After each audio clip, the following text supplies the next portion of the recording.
চা শ্রমিকের জীবনটাও যেন ২৬ ইঞ্চির চা গাছের মতোই। দুটি পাতার একটি কুড়ি।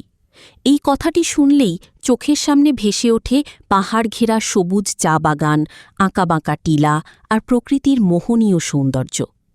প্রতিদিন সকালে কিংবা কর্মব্যস্ততার ফাঁকে এক কাপ চা আমাদের ক্লান্তি দূর করে, এনে দেয় প্রশান্তি। কিন্তু সেই চায়ের কাপে সুখ মেশানো মানুষের জীবন কতটা বিষাদে ভরা তা খুব কম মানুষই ভেবে দেখেন। ১৮ শতকে উপমহাদেশে সর্বপ্রথম বাণিজ্যিকভাবে চা চাষ শুরু হয়েছিল চট্টগ্রামে। ১০০ বছরের বেশি সময় পেরিয়ে পৃথিবী বদলেছে জীবনযাত্রার মান। অথচ চট্টগ্রামের ফটিকছড়ির চা শ্রমিকদের জীবন যেন এখনও আটকে আছে সাদাকালো এক বাস্তবতায়। যুগের সঙ্গে তাল মিলিয়ে বাড়েনি মজুরি, নিশ্চিত হয়নি শিক্ষা, স্বাস্থ্যসেবা কিংবা নিরাপদ বাসস্থান। নেই পর্যাপ্ত স্যানিটেশন ব্যবস্থা, নেই নারী ও শিশুদের সামাজিক নিরাপত্তা। যেন আধুনিকতার আলোকিত সময়ে অন্ধকারে পড়ে থাকা এক জনপদ। বর্তমানে দৈনিক মাত্র ১৭৮ টাকা মজুরিতে মানবেতর জীবন কাটাচ্ছেন চট্টগ্রামসহ সারা দেশের চা বাগানের শ্রমিকরা। দ্রব্যমূল্যের ঊর্ধ্বগতির এই সময়ে যেখানে ২ কেজি চাল কিনতেও হিমশিম খেতে হয়, সেখানে এই আয়ে পরিবার চালানো অনেকের কাছেই অসম্ভব হয়ে উঠেছে। ২১ মে আন্তর্জাতিক চা দিবস। এসব দিবসে কোনো পরিবর্তন আসে না চা শ্রমিকদের জীবনে। এসব চা শ্রমিকরা অধিকাংশ বংশ পরম্পরায়। তারা মনে করেন চায়ের গাছ যেভাবে ২৬ ইঞ্চির পর আর বড় হয় না, জীবনও তাদের চা গাছের মতোই আর পরিবর্তন হয় না। রোদে পুড়ে বৃষ্টিতে ভিজে যারা প্রতিদিন একটি কুড়ি আর দুটি পাতা সংগ্রহ করে মানুষের শৌখিন চায়ের কাপ ভরিয়ে তোলেন, তাদের জীবন যন্ত্রণা কতটা গভীর।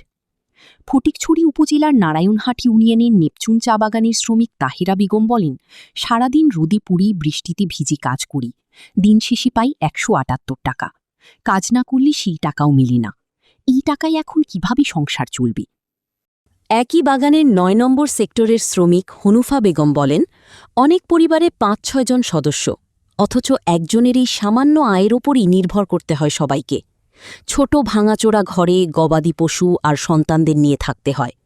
বাগান কর্তৃপক্ষ ঘর মেরামতের কথা বললেও বছরের পর বছর তা হয় না। কাজ হারালে মাথা গোজার ঠাঁইটুকুও থাকবে না। শ্রমিক ও পঞ্চায়েত নেতাদের অভিযোগ, অধিকাংশ চা বাগানে শ্রমিকদের মৌলিক অধিকার নিশ্চিত করা হয় না। শিক্ষা ও চিকিৎসা সেবার ঘাটতির পাশাপাশি শ্রম আইন ও দ্বিপক্ষীয় চুক্তির শর্তও যথাযথভাবে মানা হয় না। চা শ্রমিকদের শ্রমে ঘামে এই শিল্পের প্রসার ঘটেছে, কিন্তু তাদের জীবনে বঞ্চনা আর দারিদ্র্যের কোনো পরিবর্তন হয়নি।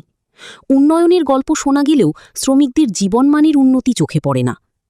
চা শ্রমিকরা জানান, বংশ পরম্পরায় তারা এই পেশার সঙ্গে জড়িত। তাদের শ্রম আর ঘামের উপর দাঁড়িয়ে চা শিল্পের প্রসার হলেও বদলায়নি তাদের ভাগ্য। দীর্ঘ সময় পরিশ্রম করেও যে মজুরি পান, তা দিয়ে নিত্য প্রয়োজনীয় খরচ মেটানোই কঠিন।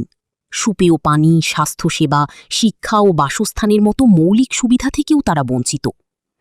জাতিসংঘ স্বীকৃত ২১ মে আন্তর্জাতিক চা দিবস পালিত হয়। বিশ্বজুড়ে চা শিল্পের টেকসই উন্নয়ন, চা শ্রমিকদের ন্যায্য অধিকার নিশ্চিত করা এবং চায়ের অর্থনৈতিক ও সাংস্কৃতিক গুরুত্ব তুলে ধরতেই আন্তর্জাতিক চা দিবস পালন করা হয়। প্রথম দিকে বিভিন্ন চা উৎপাদনকারী দেশ, বিশেষ করে এশিয়ার দেশগুলোতে অনানুষ্ঠানিকভাবে দিবসটি পালনের উদ্যোগ নেওয়া হয়। পরে ২০১৯ সালে জাতিসংঘ সাধারণ পরিষদ আনুষ্ঠানিকভাবে ২১ মেকে আন্তর্জাতিক চা দিবস হিসেবে ঘোষণা করে।